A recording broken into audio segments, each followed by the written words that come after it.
Okay,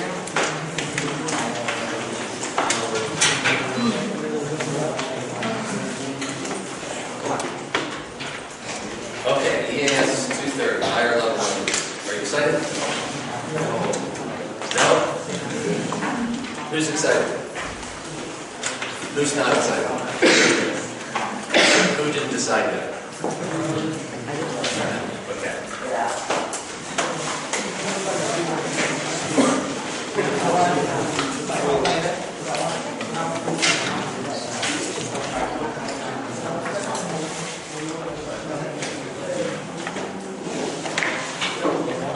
So let's start with just a little bit of history and terminology. What is a higher level language? What does that even mean? It must be more than English. More than English? English is low level.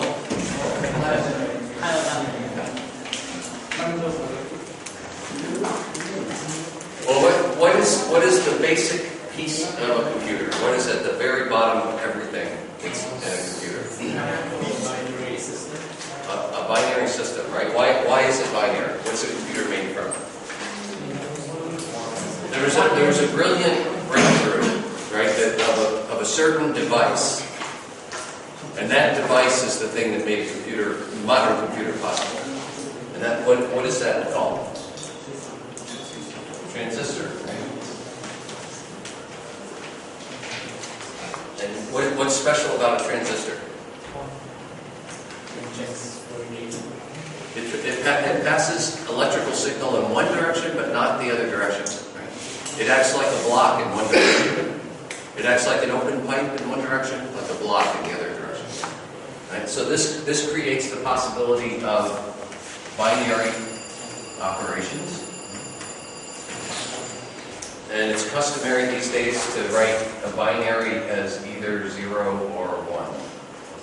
But that's not really, there's no magic about 0 or 1. It could be +1, -1, it could be any two things.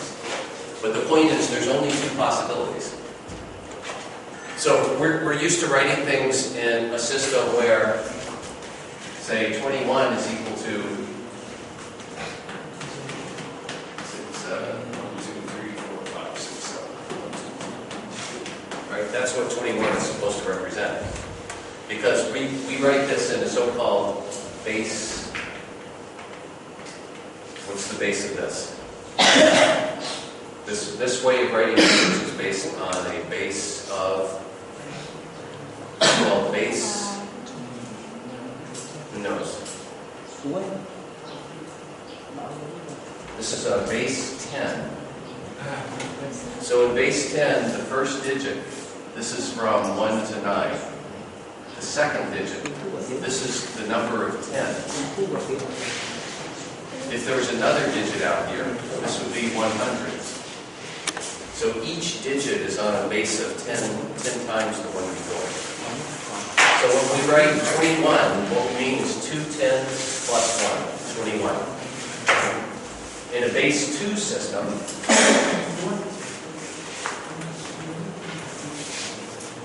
what does 21 represent in base 2? Yes, thanks for reminding me.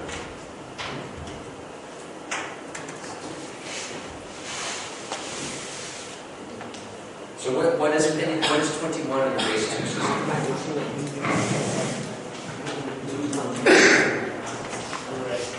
In the base 2 system, the first digit, right, that goes from 0 to 1. The next digit, this is the number of 2's. The next digit would be the number of 4's. The next digit is the number of 8's. In base 10, the next digit is the number of 1,000's. Okay? Does everybody see it?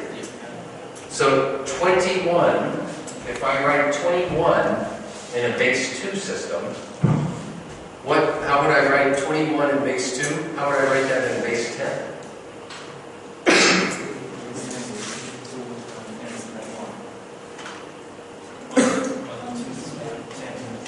21 in base 2 is equal to what in base 10? What is it in base 10? It's not 2 in base 10, right? So the first digit is either 0 or 1, so we have 1. The second digit is the number of 2's. Well, you can't write 2 because it's only base 2. It's either a 0 or 1. So actually, you can't even write a 2 in there. So it's kind of a tricky question. But nobody said you can't do that. So I think you don't quite have the idea of base 2. So let's keep practicing. Okay. So let me change the question for you. I'll leave this up as a guide. 21 in base 10. Let's turn it around. 21 in base 10. I want to write that in base 2. How do I do that?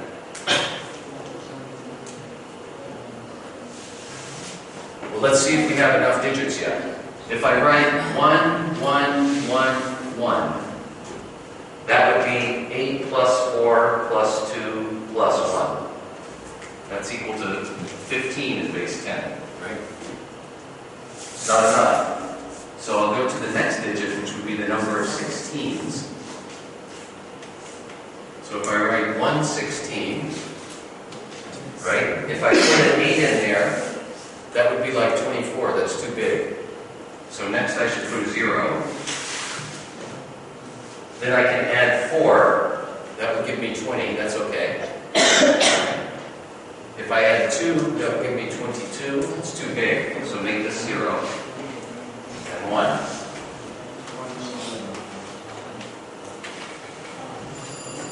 Okay? Everybody see how that works? This is 16. 0 times 8. 4. So that gives me 20. 0 times 2 and 1. 21 in base 10. Okay? Kind of tricky. Kind of annoying. It's kind of annoying. Don't you think writing that is a lot more difficult than writing that? Okay, so how about 1.5? Yeah, 1.5? Well, you could put a decimal point. So in the base 10 system, if I put a decimal point, what's this thing? What does this number represent? It's the 0.1s. The next one, 0.01s. Okay, so let's say we wanted to write 0.21. Now let's write that in binary. What will that look like? So what do you think the first thing in binary? This is the decimal point. What will this first number, what does that represent?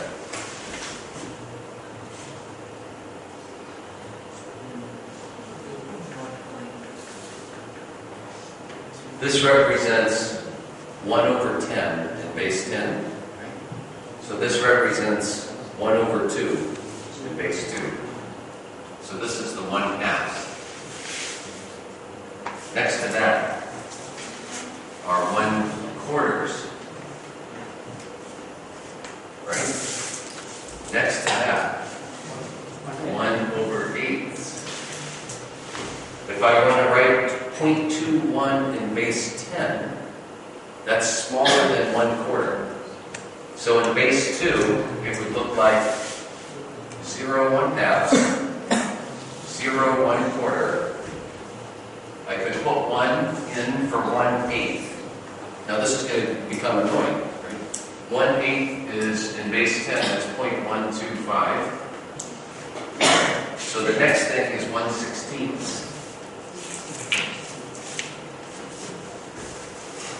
1/16 is 0.06625. I need one of those to get up to 0.21. I need one. Next is 1/32. 1/32 second is 0.03125.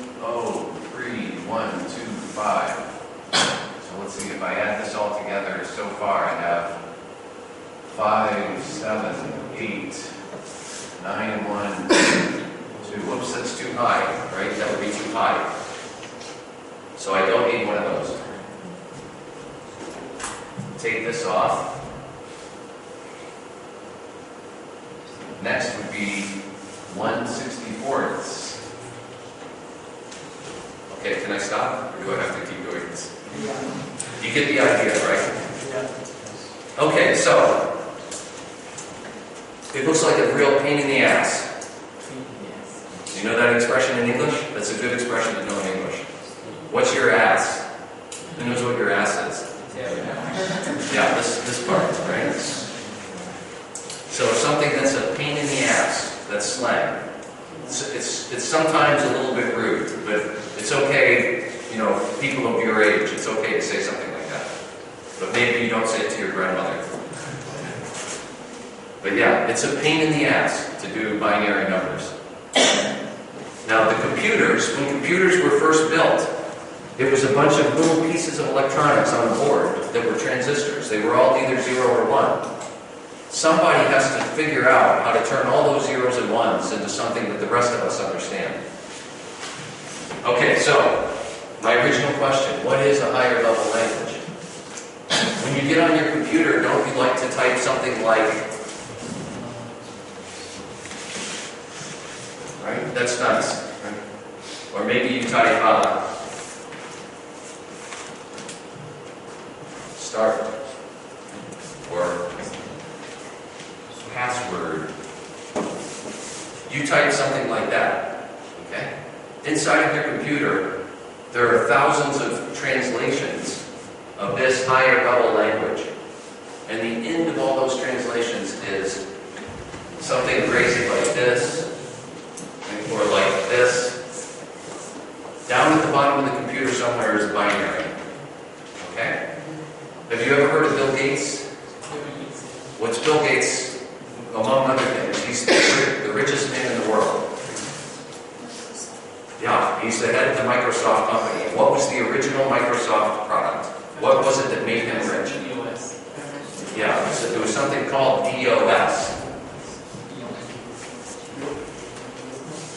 What was DOS? What does that stand for?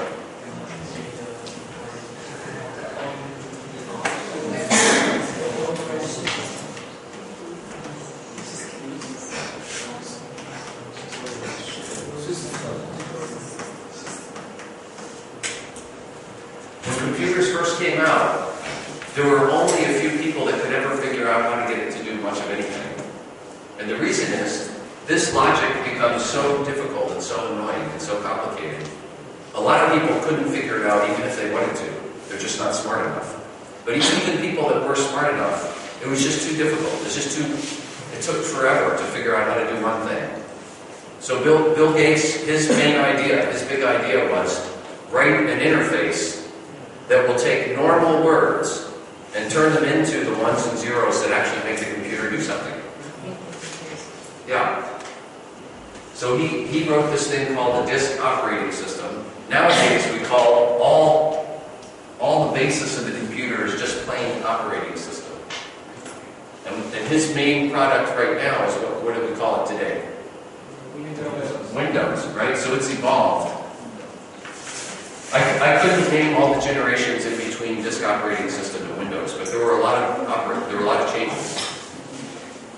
Now, who's the other big guy that's very famous for developing operating systems? Well, Linux is one, right? Linux is very famous today, but it wasn't the second one. The second really famous one was from Apple, right? The app from Apple. Do you know the name of the band? Steve Jobs, right? So Apple did it. That means Steve Jobs.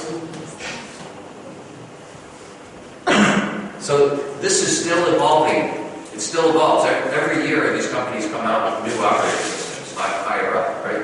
Windows, there was first Windows, then there was, I can't name them all. There was XP, there's Windows 7. I'm sure there are lots of others I'm not thinking of. Each one is a different version, a new version, to try to make it a little bit easier. And there was a fundamental difference in the strategy between Windows and between Apple. Linux came along, that's a third one we can talk about in a minute. But from very early on, Windows had the idea that if they could write this basic interface, they would make it available to other programmers. So anybody could then write an application program that could run on top of Windows. And Apple had the other idea, they wanted to control everything.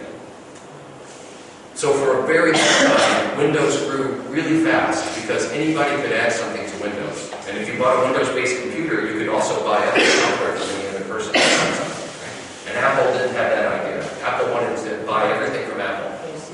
Yeah. So it was a lot more expensive, and it was a lot smaller selection. Some people, though, think it works better. So that it was okay, they bought it anyway. But not as many. Right? Windows became a much bigger company than Apple.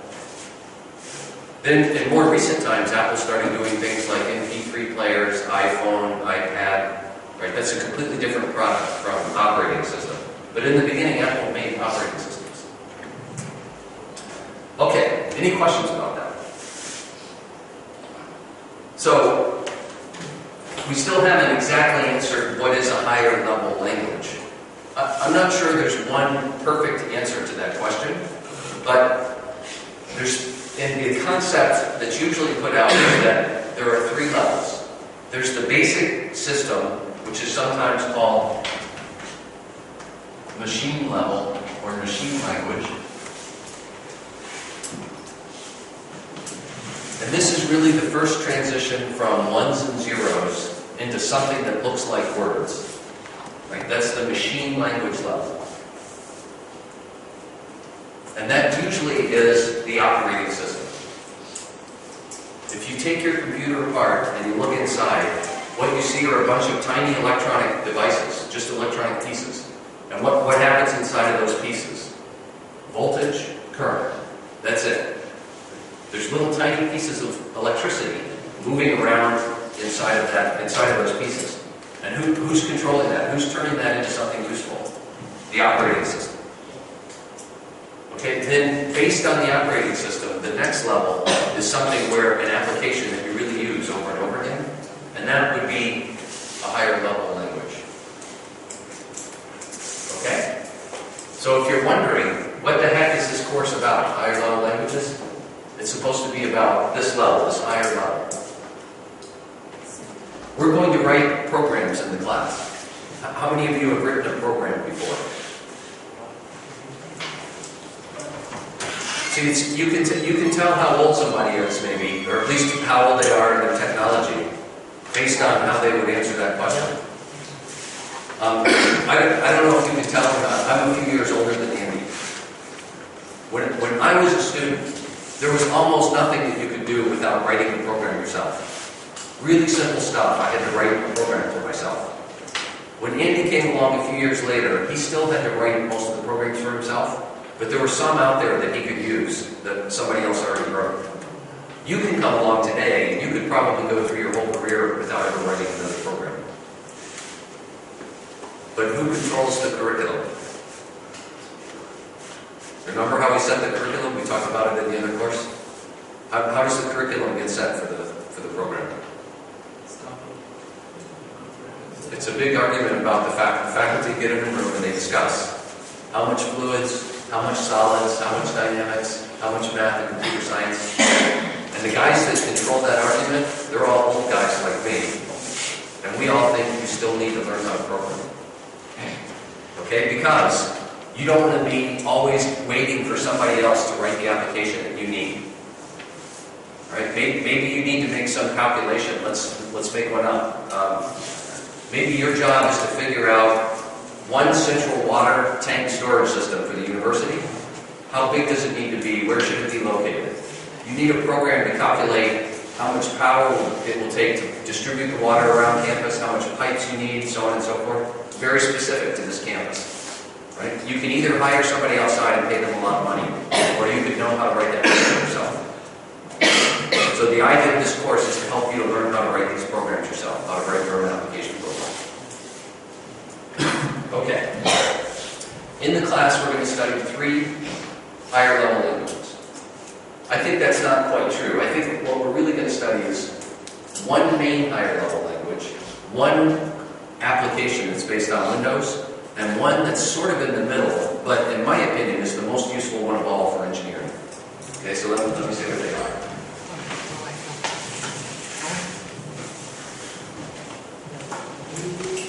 The first thing we're going to study is something called C++. Who's heard of C++? You've heard it, yeah. Has anybody ever written a C++ program? Okay. C++ is truly a language. There's no question.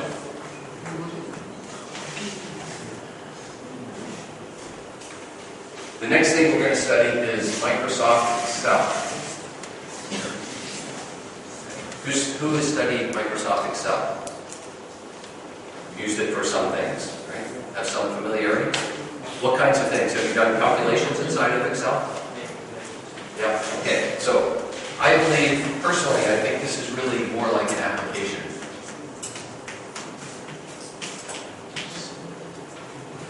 But it is very useful in engineering for doing certain kinds of calculations. And the last thing we're going to study, but I think it's probably the most important, is a program called MATLAB. And this is kind of a combination of language and an application.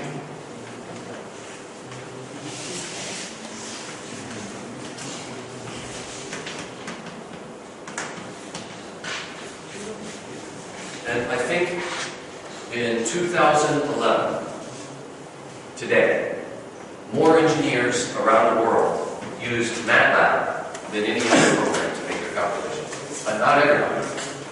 Right? So the calculations are relatively simple. It's okay to use Excel, and maybe easier. But the most general program that's most useful, I think, for most engineers is MATLAB. So that will lead up to MATLAB. MATLAB is based on language that looks almost exactly like C++. So once you learn C++, it's usually pretty easy to understand what's going on inside MATLAB.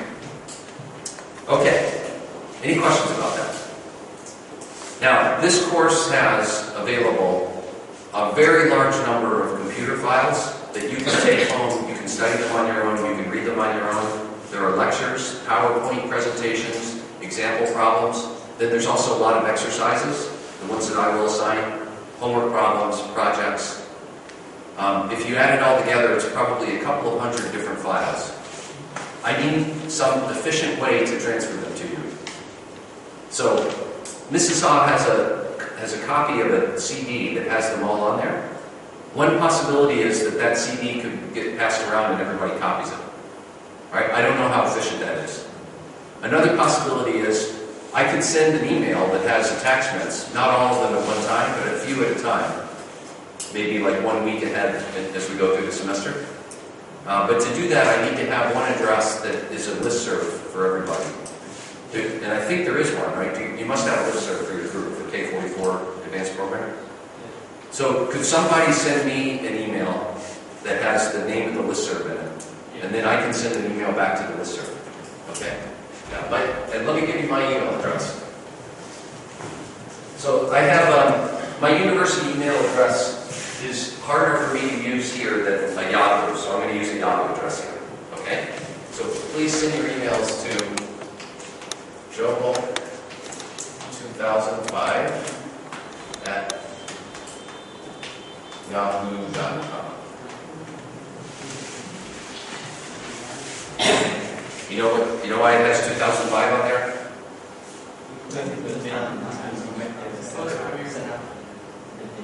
Yeah, I also have Joe Book at yahoo.com, but I forgot the password in 2005, so I had to make a new address. There's probably some very useful messages in there that I've never seen back in the original Joe Book. There's probably also some messages where somebody sent me and they really need some response. I never read it. Anyway. Okay. Any questions about this? Now let me start with this one. This you can download yourself from the following website. It's not a very nice name, but ledshed.com. And it's what's called freeware.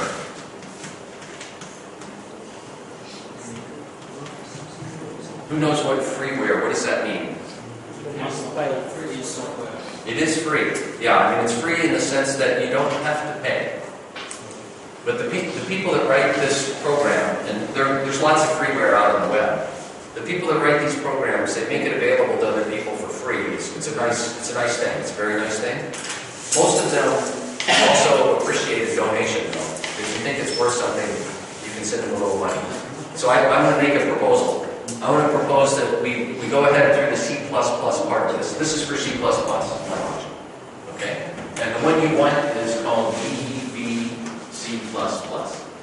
And you want the version 4.9.9.2. So you can go online and download that as soon as you're online. Okay.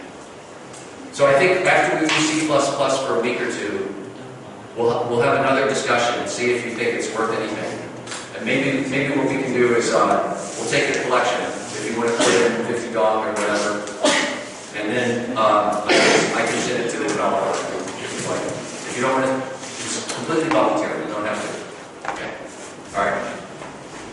The other thing about freeware, it is free cost, but the other idea with freeware is what I talked about before, the Microsoft philosophy. So freeware, they make the code available because they're inviting other people to make some additional contribution onto the code, not the money. But these guys wrote this program. It's a nice language. Using this language, you can create a lot of useful applications, higher level applications.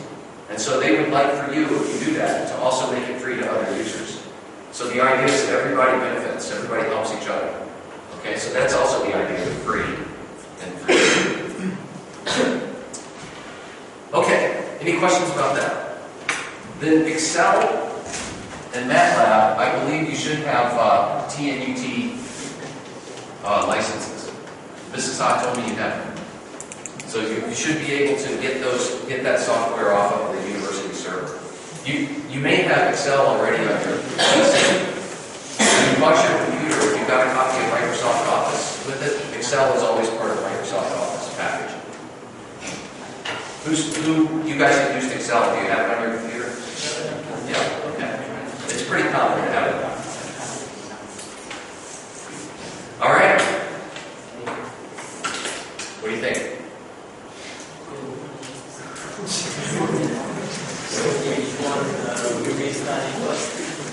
C++. We're going to go exactly in the order of these materials that I have, because again, yeah, it depends on how good you are. Anywhere from 1 hour to maybe 1 week.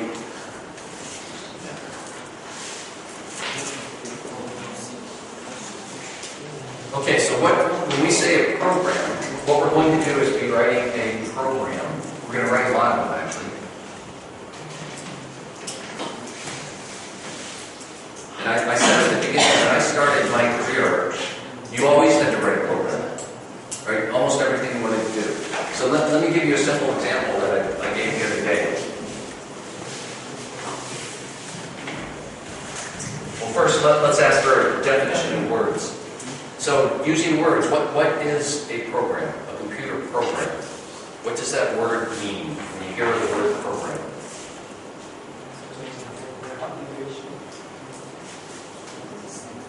Okay, so let me give you an example. Let's say that I ask you to calculate, let's use this one again, the sine of 64.9 degrees, something you probably don't know in your head. Okay? How are you going to calculate it? Probably you'll take a calculator, you'll put in 64.9 degrees, and you'll push one button, right? Sine. The sine function button. That's not a program for you. You're only pushing one button. It's one command for you, so that's not a program. Right, now let's suppose your sine button is broken. The rest of the calculator is okay, but the sine button is broken. You could still calculate this. What you would have to do is first you have to calculate, change this over to radians. So first you calculate, let's say, x equals 64.9 divided by 360 times 2 times pi.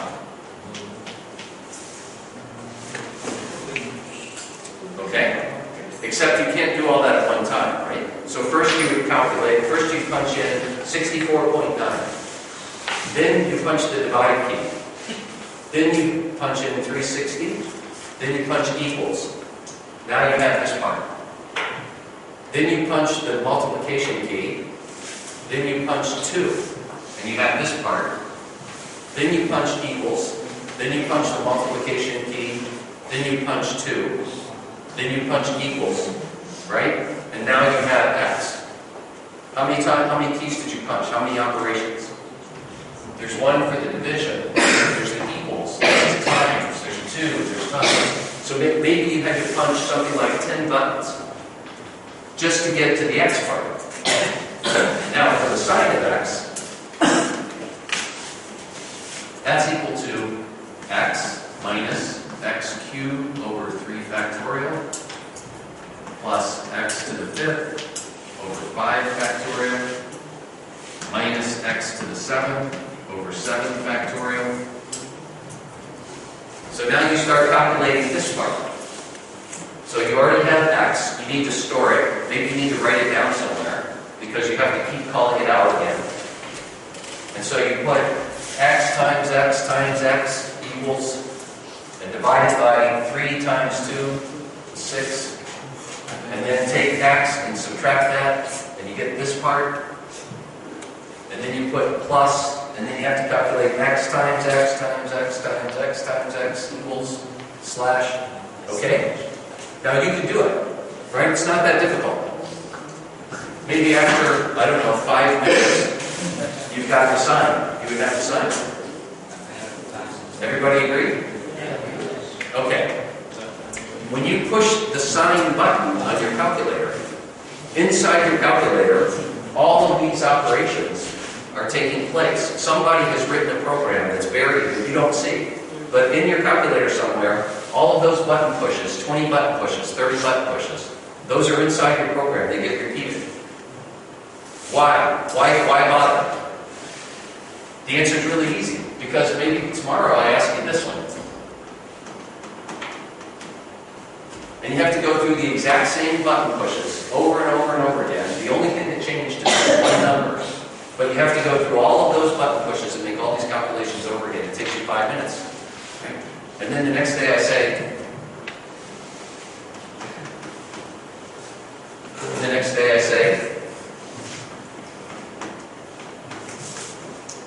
right? And every day it takes you 5 minutes to calculate the stupid time. So finally one day you decide, you know what, this isn't worth it to me anymore. It takes too long. It'll be more efficient if I write a program, a computer program, that does those 30 steps built in. It's hidden to me. And the only thing I have to put into the program is this number. And the only thing that comes out of the program is this number. Because actually, I don't really care about any of this crap. Right? Who cares what x to the 5th over 5 factorial is? I don't care. That's only part of calculating the sign. Who cares what this is in radians? It doesn't matter. I only want to know the sign. So everything in here gets automated inside of the software of your computer so that all you have to do is put in this number, and then what you get back is this number. That's a program. That's the idea of a computer program. Engineering is absolutely full of calculations that get repeated over and over again, like the sign. And some of them are really long. It takes a long time. It's not hard. It just takes a long time. It's a lot of steps. So the whole idea of a program is a set of commands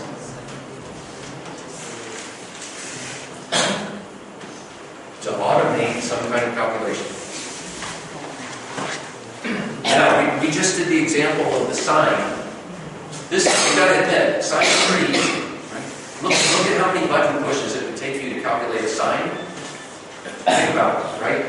1, 2, 3, 4, 5, so on. Maybe, like I said, 30, maybe 50 button pushes just to calculate a sign. Think about some of the bigger calculations you might make. What if you need to calculate, say, the strength of this building? It could be thousands and thousands and thousands of button pushes. You don't have to do that over and over again every time. You want that to be automated when you can. So that's the whole idea behind your program. Any question about that? You're going to be writing programs. That's really what this course is about, is you're going to learn how to write programs. They're going to get more and more difficult. Okay? There are some very famous programs that have been written in the last couple of years to prove not only how powerful computers are, but also how smart programmers are. Right? Who can think of some of the most famous ones? I'll tell you one. There's a guy at my university that won the Nobel Prize. That's as big as it gets. He won the Nobel Prize for writing a program that does something very special. Something incredibly complicated. Humans understood the concept of what it was that his program calculates a long time before anybody could figure out how to calculate it. And he finally wrote a program and figured out how to calculate it. It was so important he won the Nobel Prize. Okay, guess what it does? It figures out the sequence of molecules in DNA. You know, DNA is made up of four basic pieces. And they occur over and over again, the same four pieces, but the pattern changes. And a single DNA strand in a human body is billions long. It's an enormous calculation. He wrote a computer program that can do that. Nobel Prize. Okay, there you go. I'll tell you one I wrote one time. It was kind of fun. Yeah. How do we know that the program is improved or not? Because after he calculates it, you can take little pieces out. It's too long to measure every single piece. But you can take little pieces out and measure smaller pieces, and they're all exactly right.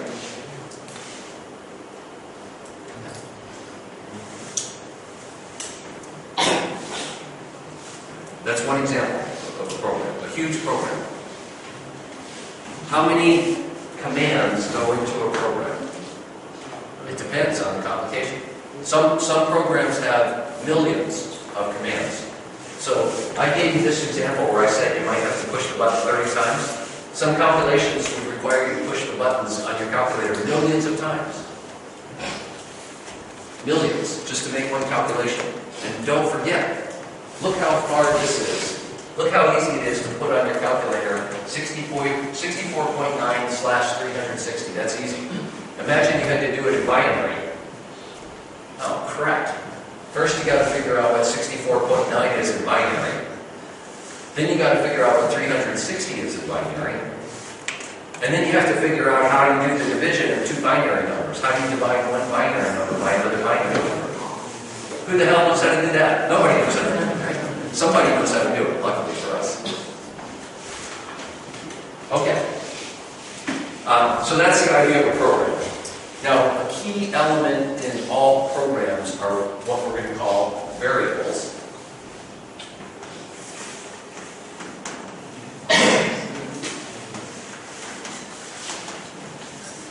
Who knows what a variable is? Yeah, something that can vary, right? Typically a variable, the most obvious thing at this point in your career probably is if you're not used to programming, the most obvious kind of variable would just be a regular number. Like x, here would be a number. Actually, let's make this program a little bit more general. I'm going to calculate the sine of x. X is the variable, and here's the calculation. So here I wrote it for 64.9, but let's forget this for a minute. Let's say that we want to calculate the sine of y. The first thing we have to do is turn x into y divided by 360 times 2 times 5. This is y, where y is given in degrees.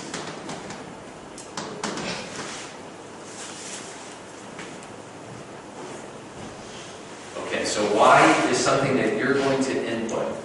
You're going to input. It would be called an input variable. That's an input variable. You can put any y you want in there, so it's variable. But you put it in, so it's an input variable. X is an internal variable. You never see x. You don't need to see it. But in order for the program to calculate the sine, we can put y here, right? Sine of x and sine of y are the same thing. In order for the program to calculate the sine of y, it has to know what x is. So it calculates x internally. That's an internal variable. So when you get ready to program, you're going to be using input variables. You're going to have to say what they are. Right? What is the input variable for your program? You'll have to decide. Then inside of your program, when you're making a calculation, you'll have internal variables that you need to make the calculation. And when it's all done, the program will give you something back, the answer, right? Like the sine of y, and this would become an output variable.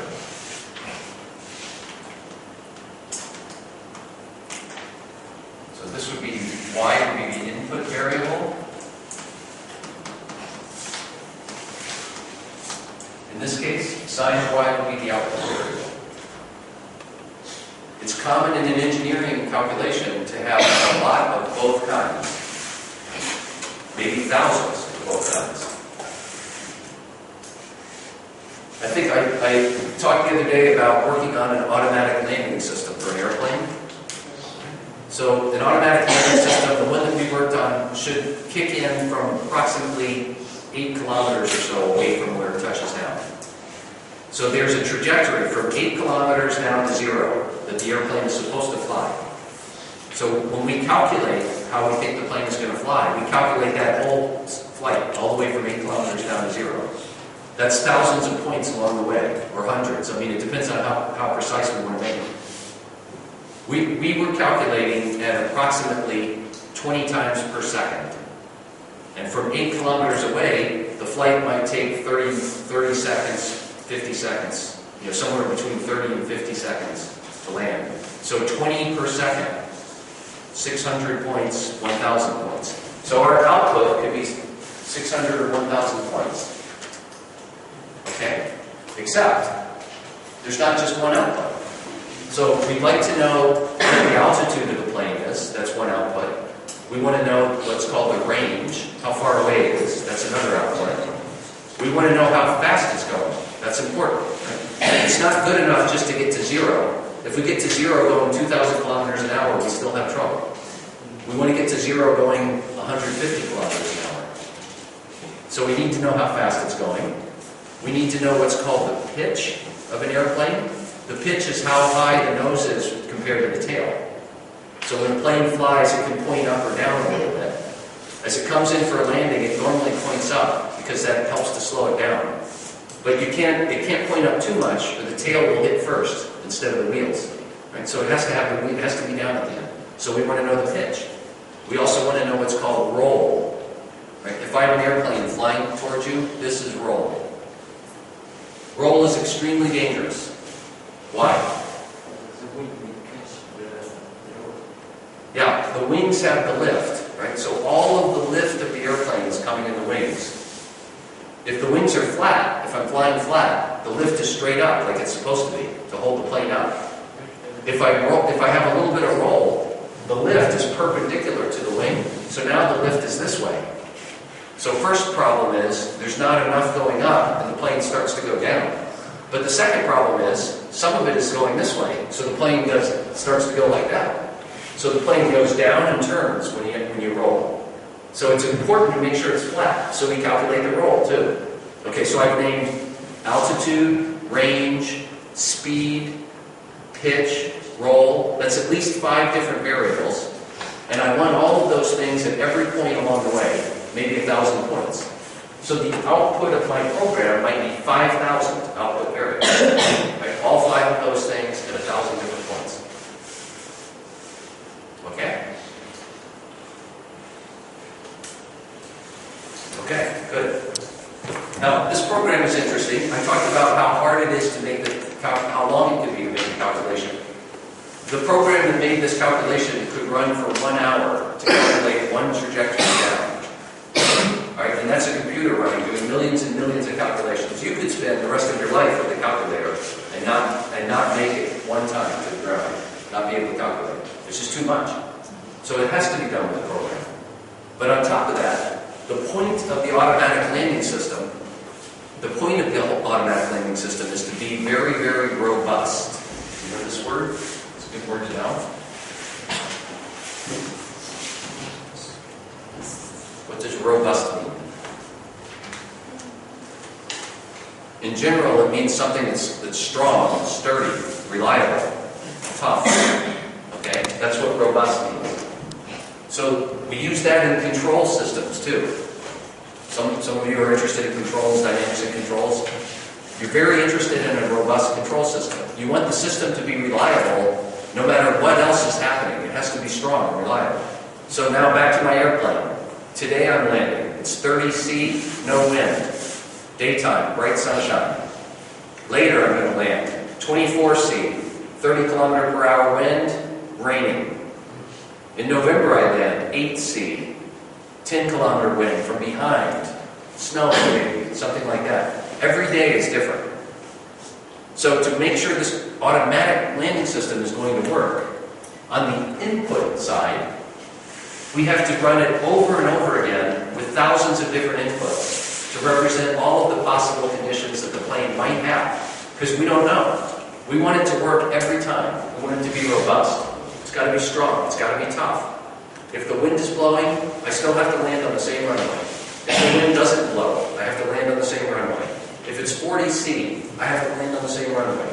If it's 10 C, I have to land on the same runway. If I've got 200 people on board and they're all fat, I have to land on the same runway.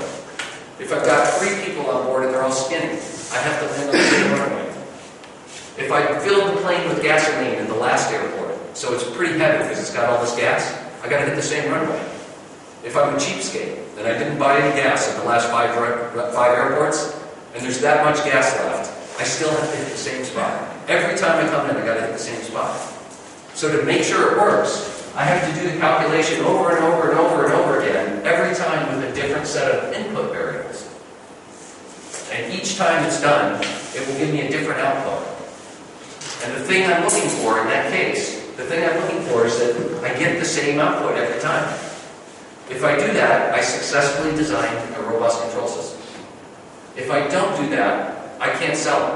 Right? No airline is going to buy it if it doesn't work every time. Working 9 times out of 10 is not good enough for an airplane. Working 9 times out of 10 is good enough for a toilet, not for an airplane. Okay. Any questions about that? All right, so that's the idea of a variable.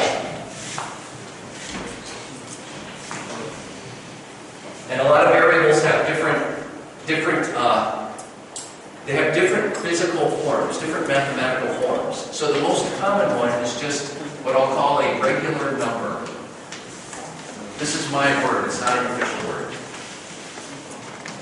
So the most common variable would be, something like 3.7, or it could be 105.9, or whatever it is. It's just like a number. Another one is called an integer. An integer. What is an integer? Yeah, it's exactly 1, exactly 2, exactly 3. Inside programs, there are usually a lot of integer variables. The most common thing is a number. It could be anything. Right? You calculate it as you go along. But some numbers have to be integers. Right? Like for instance, if you're counting something, it has to be an integer. How many ducks went by? The answer is 2 or 3 or 4. The answer is not 2.79. Impossible. It was very famous. A lot of people criticize Microsoft a lot. Some serious programmers think Microsoft is horrible. They hate Bill Gates.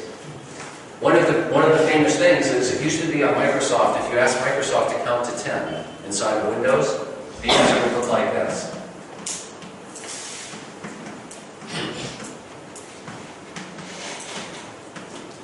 So on. Right? That's not really count. When we say count to 10, we mean 1, 2, 3, 4. This is supposed to be 3. Right? So the problem is it's the wrong kind of variable. Instead of using an integer, use a regular number. Okay. So how does that happen? This happens because of something called round-off.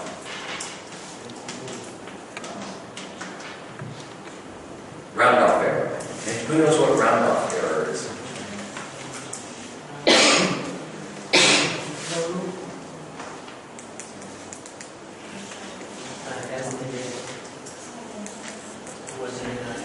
Okay, what's the formula for pi?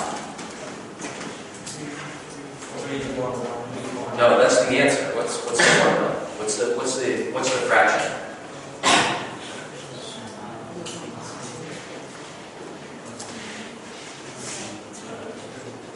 You don't know this? Nobody ever showed you this? That's what pi is. It's very easy to write. Okay, now let's calculate it.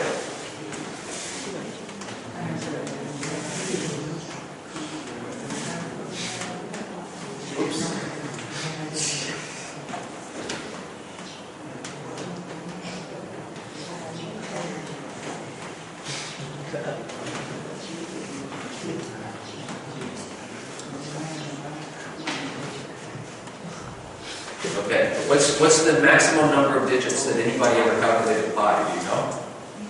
I don't either. I know there are crazy people out there that have calculated, I think, millions of digits.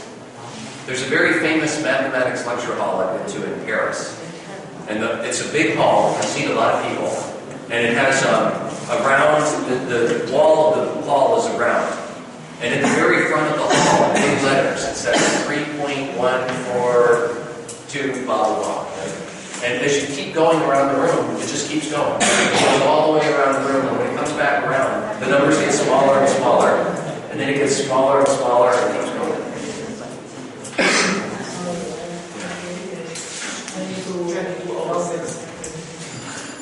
Say it again.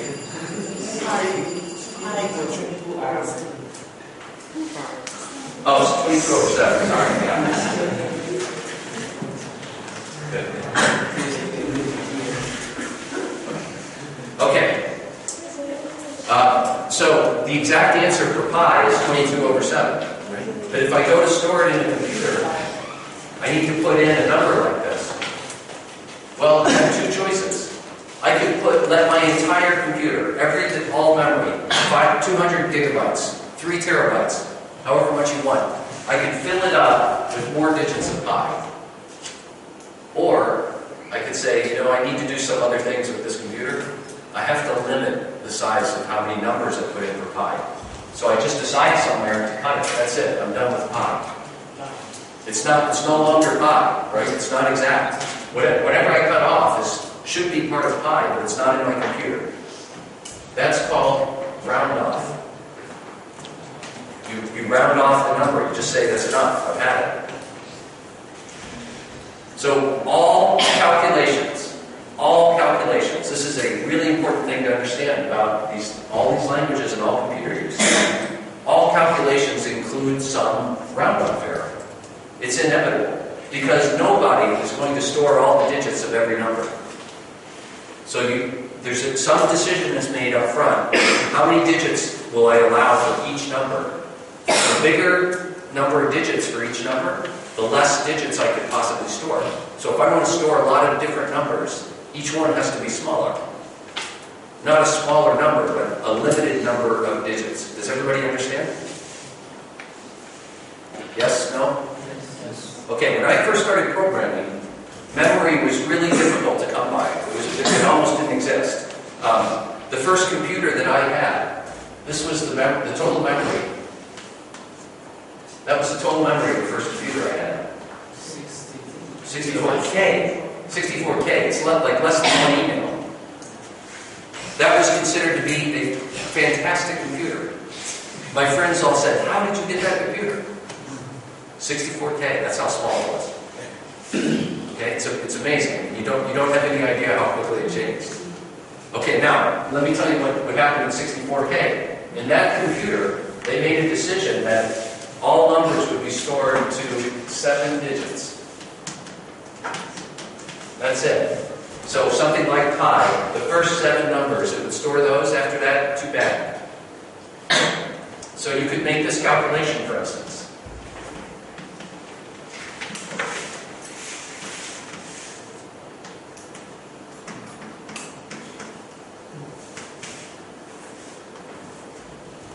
What's the answer?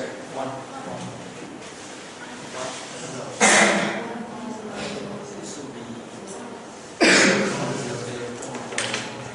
Okay, what's the right answer and what's the computer answer? The right answer is 1, right? But if the computer, if you made this calculation on the computer, first it would take 10 million, it would add 1, but it will only store 7 digits. So when it stores that, 1, 2, 3, 4, 5, 6, 7, the 1 never gets stored. So it stores it as 10 million. Then it subtracts 10 million. The answer is 0 according to the computer. It's 0. Okay, that's round-off error. This is incredibly dangerous. It's incredibly dangerous what could happen inside the calculation because of round-off error. Now, because of that, in the evolution of computers, they went from 7, then the next jump was to 16, so computers started storing 16. Then 32, then 64, 128. Nowadays, it's not so much of a problem because their storage is a lot cheaper. But it still can be a problem. It's something you still need to remember and think about. Yeah, it's terrible, isn't it?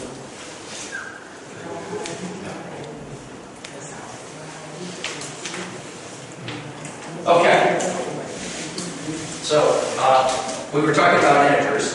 So another type of variable is something called a character. Okay, so a character, this is alphanumeric.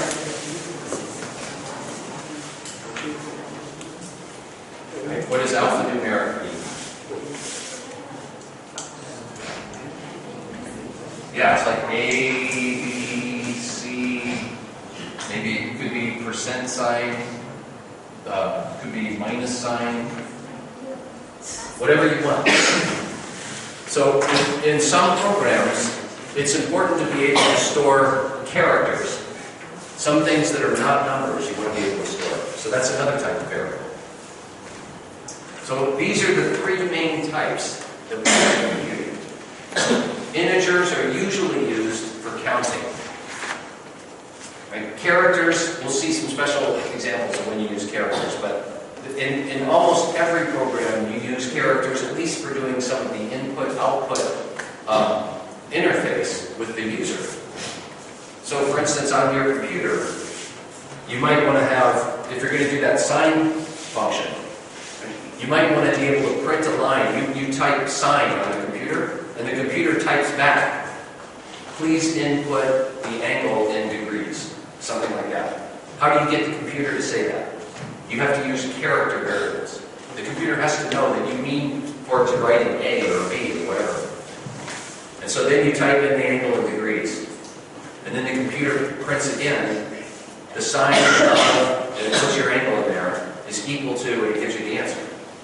It's nice if it writes the sign is equal to, and then you remember what it was. So otherwise you get the answer, maybe you forgot what you were asking for just 2 minutes ago. That happens to some of us. Okay. Any questions about this? Alright, so those are variables. And then another thing that we use a lot are so-called do loops. Yeah. So a loop, what's a loop? It's like a circle, right?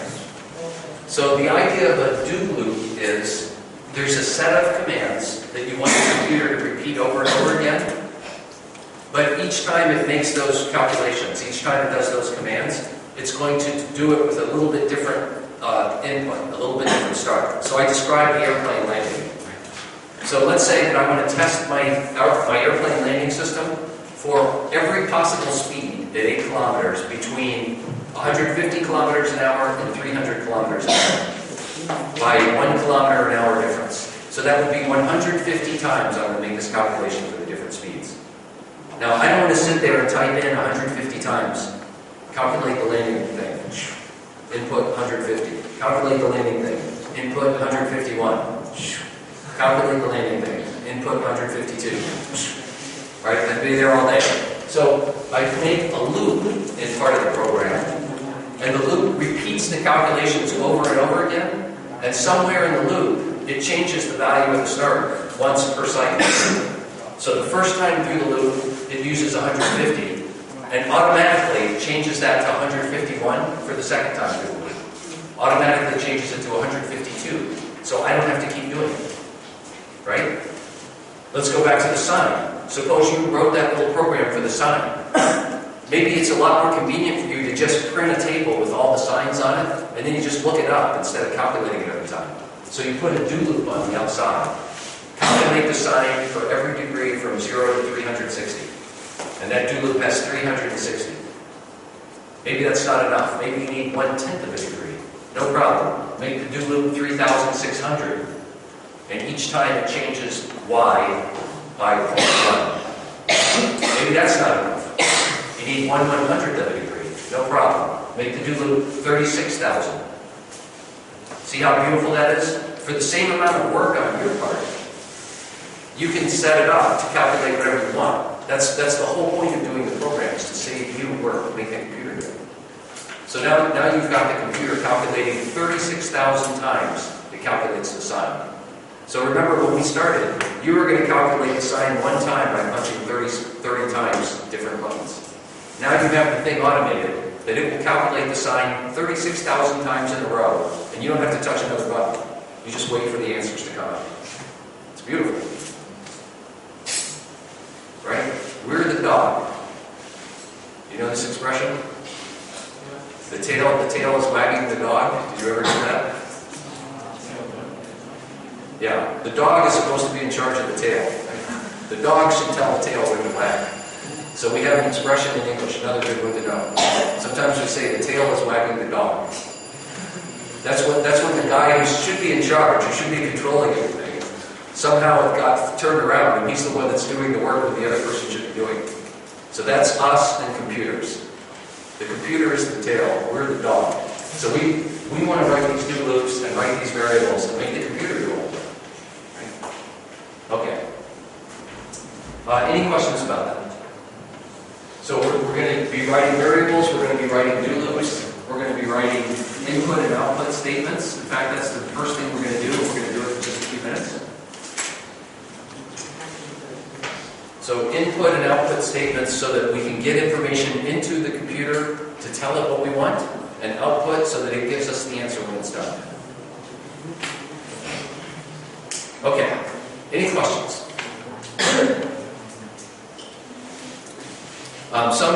Some computer programs are just they make such a complicated calculation. One of the calculations that I used to make when I was in graduate school, when I was in graduate school, the project that I was working on had to do with calculating orbits of satellites. Right? These were Earth-absorbing satellites. They fly in a low orbit around the Earth, and they look at the Earth. That's the whole idea. So as they fly around, they have to rotate slowly at exactly the same speed as the orbit velocity, so that the thing that's looking at the Earth stays looking at the Earth. Well, that's a very tricky thing to get it right the first time. Once you get it in orbit and get the right velocity, maybe it'll keep doing that for years. But to get it right the first time is very, very tricky calculation. And the computer that I used in those days, it was considered to be a very powerful computer. But it would take maybe 6 hours or 8 hours to do one trial. And I needed to do a lot for my PhD. So I used to come in the morning, I'd start the program, I'd work at my desk for a while, maybe I'd go take a class, whatever, have lunch. Finally it would be done in the early afternoon, I'd start the next one. Then I'd go home, have dinner, maybe even take a little nap, 10 o'clock, something like that. I'd get up, come back, start it again. It would run all night. Because I had to get three cycles per day, I couldn't finish my thesis. So that was the old days, the bad old days. Nowadays, it's the computers are much faster. It's kind of interesting because why would math and computer science be part of mechanical engineering? It's because the capability of making calculations has grown so huge compared to what it used to be that it has completely changed what we think about mechanical engineering. Right? It used to be that most of the solutions that we calculated had to be very simple because we just couldn't make a very complicated calculation. So instead of calculating the right answer, we calculate something close to the right answer. We hope it's close enough, like this, because we're just not willing to keep going. There's a limit. We're not unlimited. We don't have unlimited endurance, unlimited time. But the computers have gotten faster and faster. The storage has gotten bigger and bigger. So things that we used to say, there's no way I'm making that calculation. It's not worth it. Now everybody does it. So it completely changes the way that we do engineering. And that's another good reason why it's good for you to know this, to understand how it works. All right, one more phrase, very famous phrase in computers, especially engineering computers.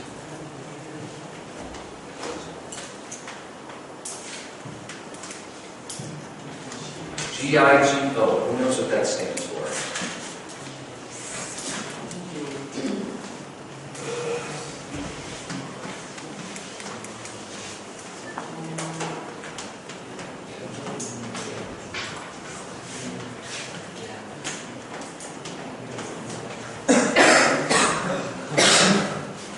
What is garbage? Trash. Yeah, rubbish. Okay, this is maybe the most famous. So here's another reason why it's important for you to know how to program. Lots of people out there are writing application programs and trying to sell them. They make a claim that it'll make this calculation, that calculation, some other calculation. But if it doesn't work very well, you can put in the best input. But if it's garbage, if the program is garbage, it's like putting garbage in and you'll get garbage out of the other end of the program. The program can't fix a mistake that you make in setting it up. Garbage in, garbage out. You might hear me say that in So I think what I'm going to do now is I'm going to switch over to some of the materials that you will have available to you to look at whenever you want. But I'll start going through the first couple with you so that you get a feel for how they work. And then we can discuss them whenever you'd like in the class. But this class will be pretty easy for you to do a lot of the work on your own at night, and you should do that. Back in your room. You'll have these files, you can look at them. Some of them play, they have a narration built into them. It's not my voice, it's one of my colleagues back in Buffalo. So his voice is on there. It's PowerPoint slides with his voice. He explains things. Then there's an exercise you can do for practice. And if you try all this at home and you think you understand it, that's great. Right? But we can discuss it here too. Okay.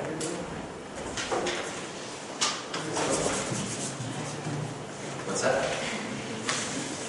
So I've got some of it, but not all of it here. Like I said, CSA has a DVD, a CD.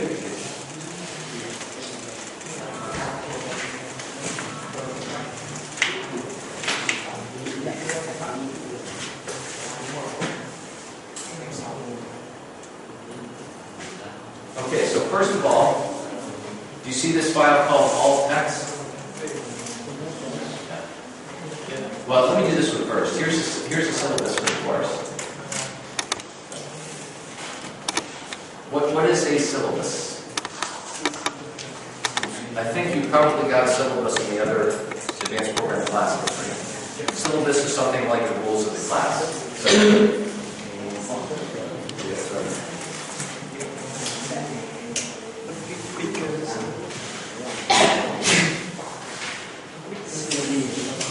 Okay. Please, when you come to lecture, arrive on time. And don't leave early. If you have to leave early or arrive late, tell me before class.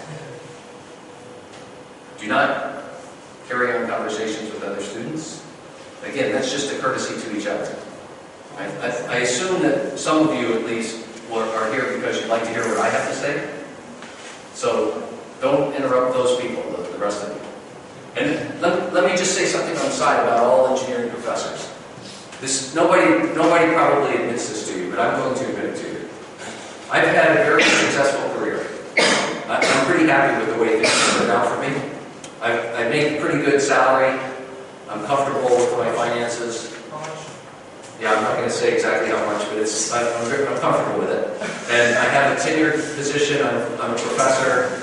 And in the U.S. system, I have tenure, which means only under very unusual circumstances could I lose my job. So I don't have anything at stake. If all of you get failing grades in this class, it actually doesn't really affect me very much. But if all of you get very successful grades, A+, that also really doesn't affect me very much, except on a personal level. I would really like to help you. I hope that you're in this class because you want to be successful, and you would like to have a nice career. And when I was on that side of the room, sitting as a student, that's what I wanted. And I really appreciate it when a professor is trying to help, trying to explain.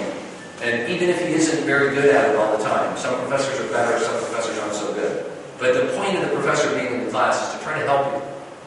So I hope that when you come to class, you're here because you want to get help from me.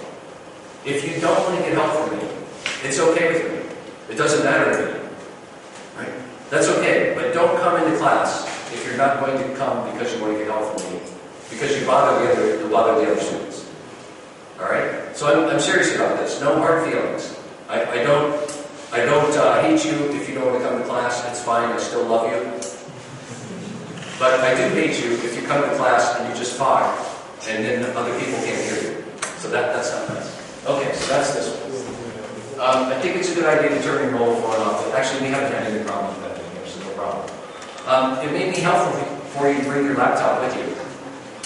Why not? So if you bring your computer to class, like Alex. Alex, do you have 2 computers? Is this one yours also? Well, anyway, you can bring your computer if you want. Especially C++. I erased it. C++. You can download on your own computer, have your own copy. And Excel, you probably also can have your own copy if you don't already. So at least for that part of the class, you can sit and do it real time. You can have your computer and do exactly what we're doing at the same time. You don't have to wait till you go back to your room. Okay? Feel free to write me an email, but please do it politely. Put a greeting at the top, and also sign it at the end to let me know who you are. Now, I'll try to answer each individual email if you want to send me a question, but sometimes what happens is a lot of people ask the same question. If that happens, I might wait to come into class and explain it one time in front of the class. Okay, so we're going to have homeworks. This is the official formula for calculating the grade, although I reserve the right to change my mind about the formula later. But there will be 5 homeworks. Each one is worth 100 points. I'm sorry, each one is worth 20 points. So a total of 100. Then there are going to be projects. There are 6 projects. 5 homeworks, 6 projects. So in the next few weeks, you have to give me 11 different things. Then we'll also have two tests in class, and then 1 final exam. I might not do 2 tests. I might just do 1 test. It's a short class. And programming, when you write a program, a computer program, that's normally something that you do in what I would call slow time, which just means it's not something you have to do in the next 5 minutes. You want to think about it, make sure you get it right. There's a lot of logic. So I think it's more important to work hard outside of the class. Let's talk about the rules for cooperation.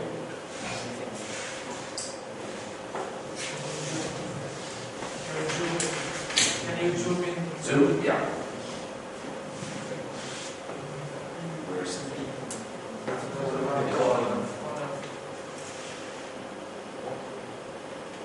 only says out.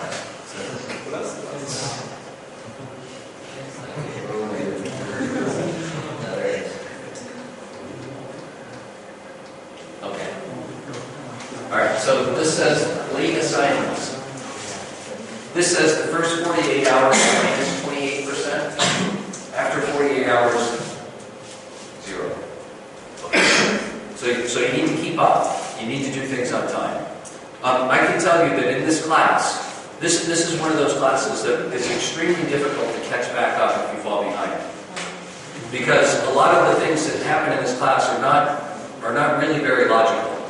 You need to know how one thing works in order to go on to the next thing, but you can't derive it. Excuse me, it's not like mathematics. I think you could be a good mathematician, start a course in mathematics, see where it's going, go home, derive everything yourself, figure it out, come back at the end of the course and you know it. This is all man-made. Right? All of these higher level languages, all of these variables, all that stuff is man-made. And your logic will not always agree with your logic. You'll see some things and you'll think that's stupid. All right, so you have to keep up, and so you know each piece before you go to the next piece. You want to make sure you're caught up. So for that reason, I'm not gonna allow you to turn in late work. You have to do it on time. Everybody understand? That's for your benefit. That's to help you. Okay, now you guys are famous, but not in a good way.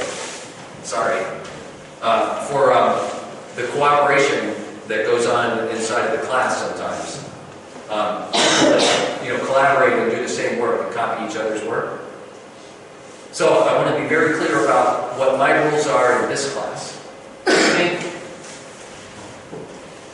I think if you discuss how to solve a homework or programming assignment, I think that's great. Okay, my fondest hope is that you like this so much, that this is so cool, that when you leave class and you go to eat dinner, or you go home for the weekend, or wherever you go, you just have to talk about this. Because it's the coolest thing. I hope you feel that way. So it's fine to discuss it. But when you get ready to prepare the assignment that you're going to hand in, it has to be you by yourself. And again, that's for your benefit. You need to learn how to program. And you're not going to learn how to program if the only thing you ever do is copy somebody else's program. It's not easy. So that will not help you. Okay? Besides that, I'm going to look at the code, which is what we call code. A program, another word for program is code. So a program is going to consist of a whole series of commands that we put into the computer. Each command tells the computer to do one step. And the whole program is a whole lot of steps put together. Like I said, something like 30 steps to calculate an assignment. Well, these programs, these assignments are going to be complicated enough that there's no reasonable expectation that two programs will look the same. Everybody will have a different program. If I see two programs that look the same, I'm going to know that you copied. Because the program is too complicated for you to just come up with something.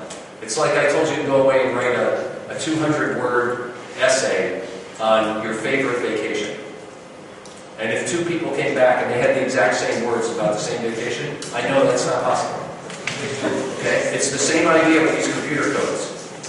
There's a million different ways of writing a computer code to do something, and the chances that two of you do the exact same thing are basically zero. So if I get two computer programs that look the same, I know that you copied it. Now, I'm not going to be able to tell who did it the first time and who did the copy. So if I get two that are the same, they're both zero. They're both zero. So if you do the work and you let your friend copy from you, you're risking getting a zero, even though you did the work. So I can understand if you don't do the work and you want to copy from somebody else.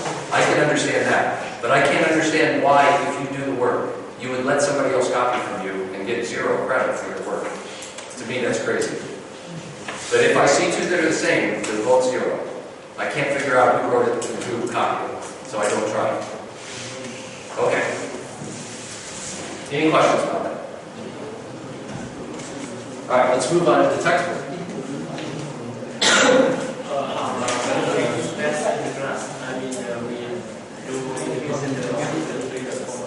The tests, did you say? The test will be, you won't need a computer to do the test. There will be certain kinds of questions.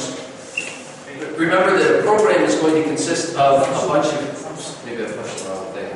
Well, we'll come back to that in a minute. A program consists of a lot of commands, individual commands to accomplish certain steps in a long calculation. A lot of the test questions will be, I show you a command, and I ask you what will happen if you put this command in the computer. What will the answer be that comes out of the computer with that command? So you'll need to know what these commands are doing in order to answer the question. But you won't need the computer in front of you. Well, you're not supposed to. Okay. This is a great book.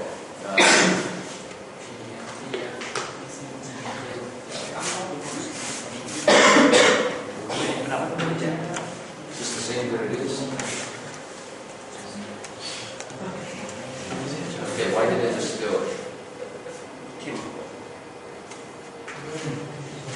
Wow, that's strange. It's a PDF file. Okay,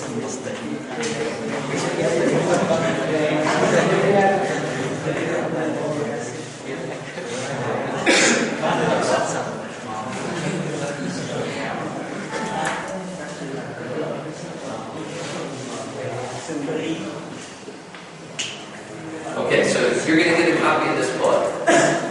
Now, at the University of Buffalo, all of this material is on a single website. So these are hyperlinks. Everybody knows what a link is, hyperlink? Each one of these things you can click on and it opens another file that you can then refer to. Now, I don't know how to do that here. I don't have access to the central computing system. So you'll just get copies of all the individual files. But you'll get copies of every one of these. So we're going to look at some of these in just a minute, 1.1 and the others. This book is 185 pages. So here's the text. Why isn't this book a book? When the idea of writing a text for the introductory engineering course, so anyway, you can read all this on your own.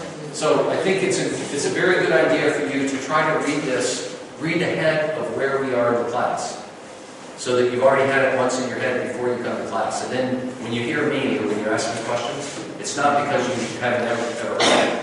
You already know most of it because you read it. Maybe there's just one or two things that you're not sure about, so you ask me about those. And that way the class is much more efficient for you. Okay, so anyway, this is what the textbook looks like. Okay? There's some links in here. You can get Firefox if you want. You can read all of this on your own. Learning the material. Gives various steps. Files and folders. Everybody by now, I think, in your age group knows what a folder is, knows what files are. But who doesn't know what a file is or a folder? So you're used to storing things on your computer and you organize them in files and folders. Okay, because it's going to be important here. And do you know what a file type? Do you know what is meant by file type?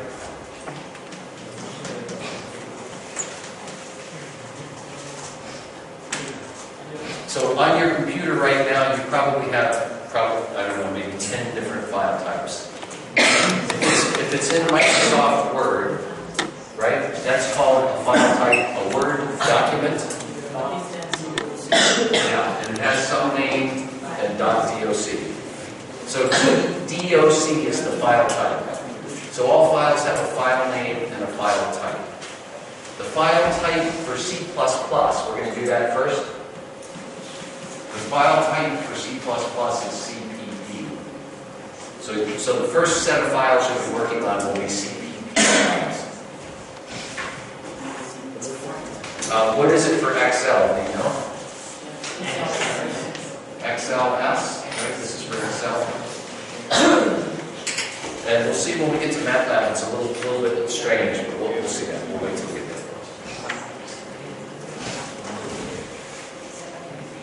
Okay.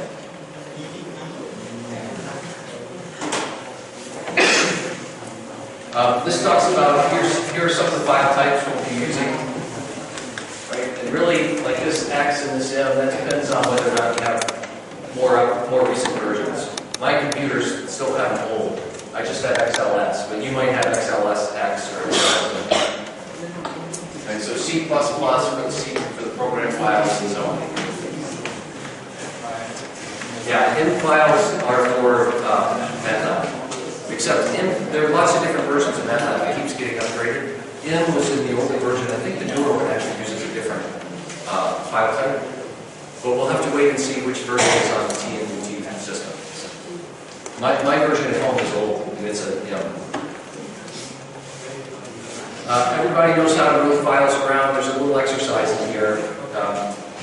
When you transfer files by email, everybody knows how to attach a file to an email.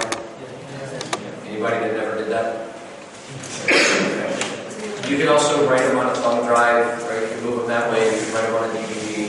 But you will need to transfer a lot of files in this course. So if you're not sure how to do that, let me know right now, I guess. Anybody that doesn't know how to do it.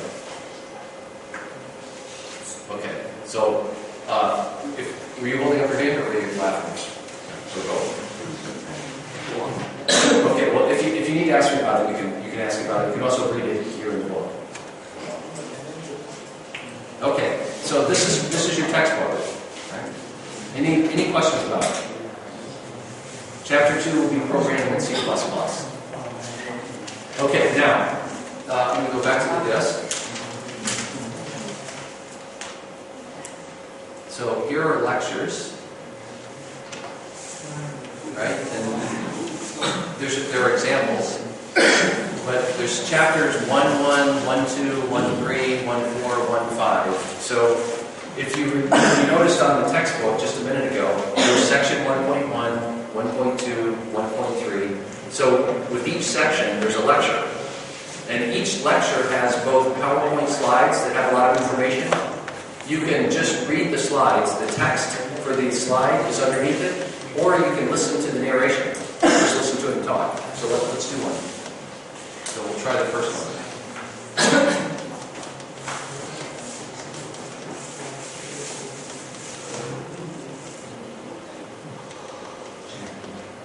Okay, so he gives instructions in the first one to see.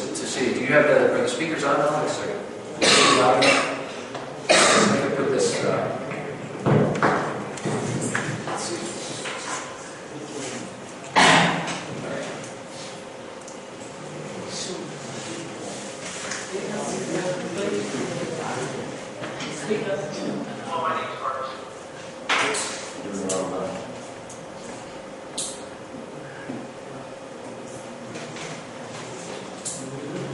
I think I screwed it up.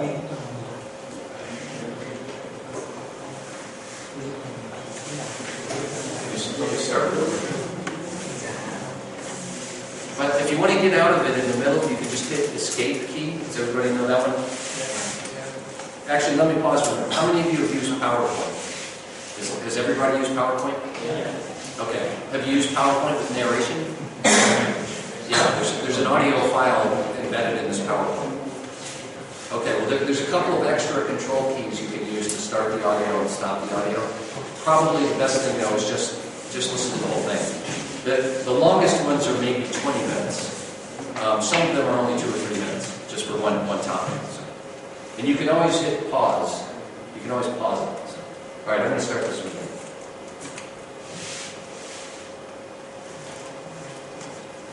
Oops, 1 second. Well, my name is Marcus. Chuck Smith and I wrote these things to help students learn how to program what's and how. We also will use exposure to engineering science topics. Is it coming through at all? You're watching a slideshow right now. To stop the narration, exit a slideshow. You can escape key on your keyboard. The escape key is found in the upper left corner of your keyboard. To resume a stop slideshow, go to the slide you're watching again. Click the projector screen icon in the lower left corner of PowerPoint. Okay, so More recent versions of PowerPoint. I'm going to talk over him for just a second. If you can hear him, it's probably not so easy to make out the words.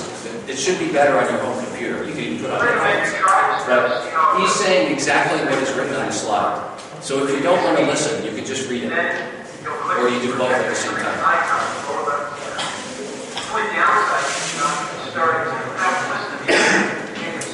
Okay, so you hit the escape key to get out of the middle of it. This is telling how to navigate through the thing, how to go to a new slide and just start. There's more tips on navigating the slideshow slides. The pause slideshow is a bit tricky at first, but it's very useful when you discover how to do it. Yeah, so this is very Pause useful slide to be able to is the pause. left arrow key in your keyboard. This will rewind the slide from the starting point. We'll erase any text that appears. Yeah, so just as we said, hit the left arrow key. So it goes back to the beginning. And then you I think you hit right arrow to start again. Here's some more tips on navigating the slideshow slides. The pause slideshow is a bit tricky at first, but it's very useful once you discover how to do it. All slides play a single left arrow key in the keyboard. This will rewind the slide to the starting point, erase any text that appears during the showing of that slide.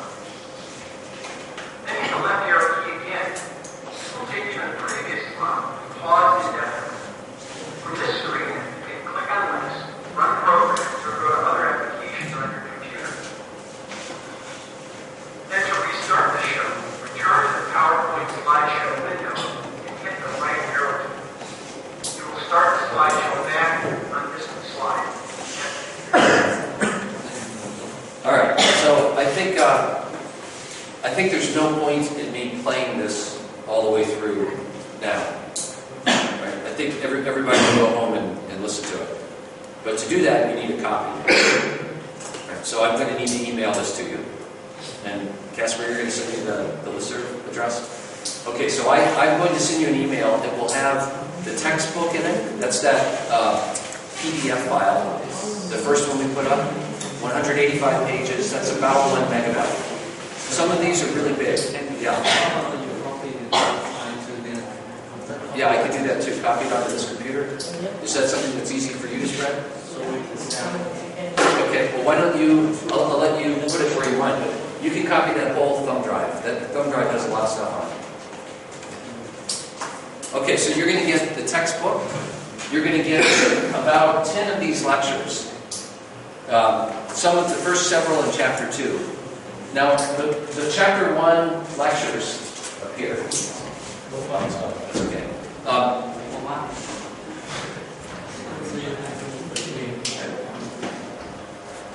So the Chapter 1 lectures are mostly introduction lectures, but there is one exercise. So here's what I'd like you to do for tomorrow.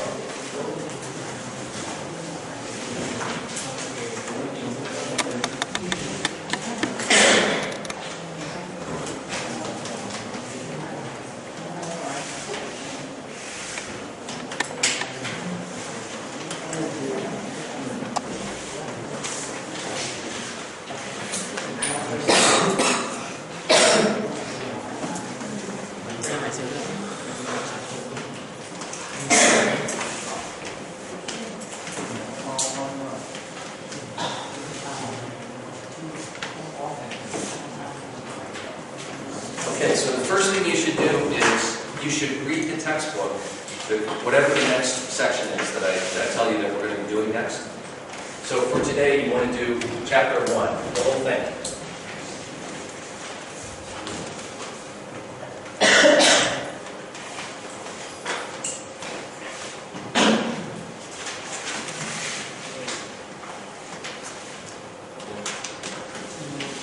Okay, then the second thing that you'll do, this is every day for the rest of the semester. The second thing will be to listen and watch the lectures that go with that part of the book. So, I want you to watch the lectures 1.1, 1.2, 1.3, 1.4, and 1.5. Now, most days there will just be one lecture. It just so happens in the beginning there's a lot of introductory material, it's all easy. And so we'll do 5. We'll do these 5 for tomorrow. Okay? I think if you add up all the time in these 5, it's not even 30 minutes. Alright, then the third thing that will happen on most days will be an exercise. Well, actually, let's do example. We'll say example. You should look at home. And we can also do them in class if you want, no problem. There are no examples with Chapter 1. Then the next thing will be called an exercise. This is light homework, but just practice.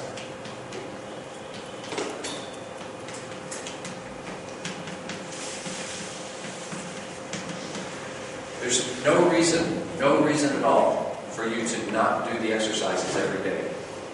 The exercises are your way of making sure that whatever was covered in the lectures, that you get it, that you understand it. Okay, but they're not going to be graded. You don't have to turn them in.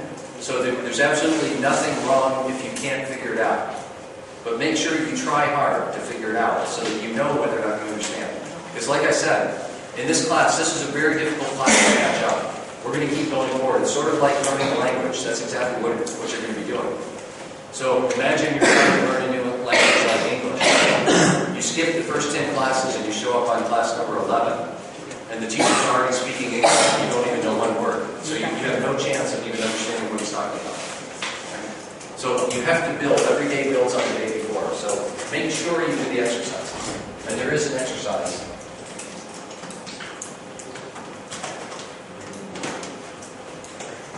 Okay, then the next thing will be homework and or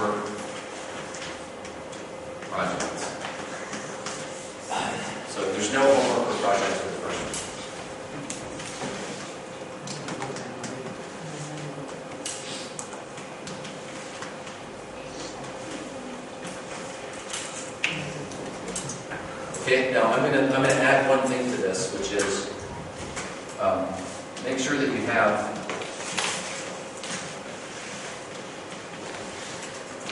a working version of DEV C++ version 4.9.9.2. And I had the website written up here before. Do you want me to write it again?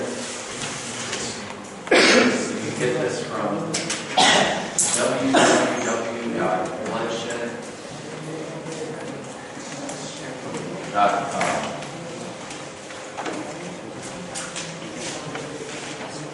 Okay, so have that on your computer ready to go, and we'll start programming tomorrow. We'll write some commands. All right, tomorrow we quit being the tail and we'll start being the dog.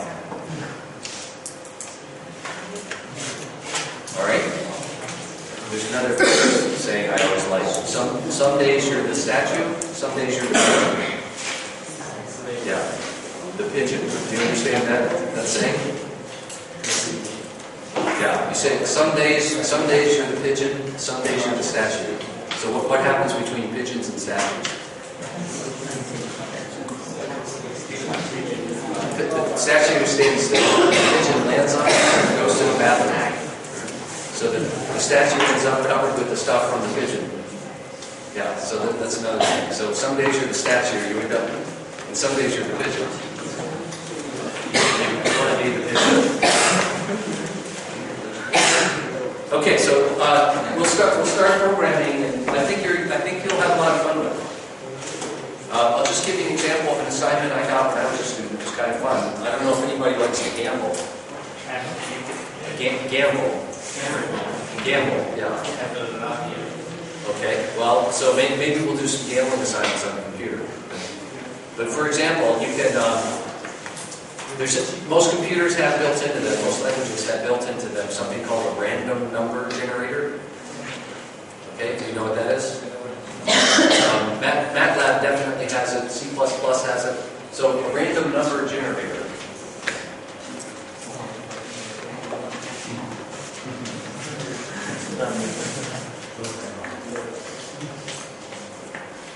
What does random mean? Kind of arbitrary. Okay, so normally in a random number generator, it's some number between 0 and 1, anywhere from 0 to 1. And it's a very special program. It's buried inside the computer. And it makes a calculation based on the instant that you ask for a random number. It looks at the computer's clock and it pulls out some numbers, adds them together, makes some calculation, and it comes out with a number between 0 and 1. And you can try that over and over again for the rest of your life and maybe never get the same number. It's just random. Okay, so using the random number generator, you could, for instance, assign this, you could multiply this number, let's say, by 52. So instead of getting something between 0 and 1, you get something between 0 and 52. What part of gambling does 52 sound like? What's 52 equal to? Something people use a lot when they gamble.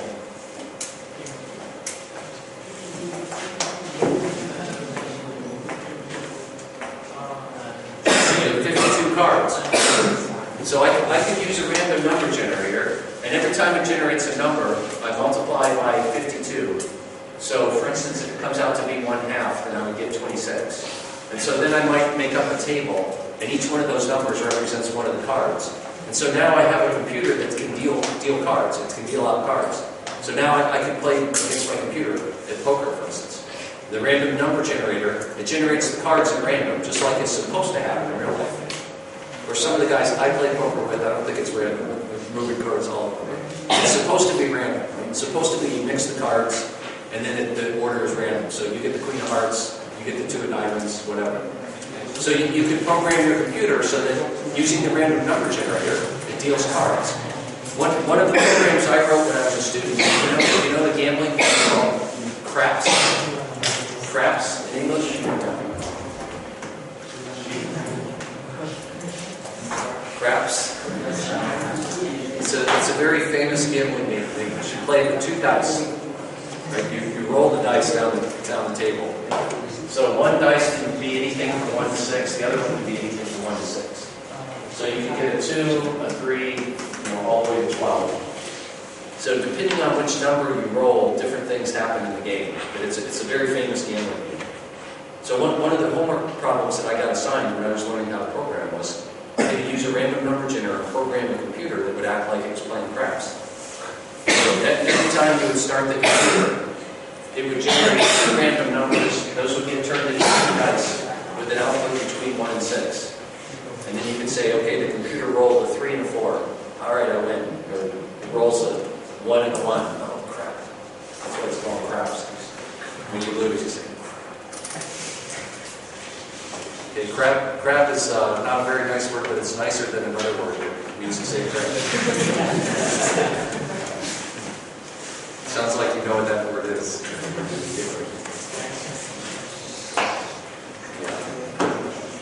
Okay. Anybody have any questions for me today? I think this class is fun. I hope you really will enjoy it. So tonight, again, to repeat, you're going to have a way to get out all this information? Okay, that's great. You already copied that. And do you have some way of emailing it? How are you going to share it? Because I think that might be a total of something like 100 megabytes already.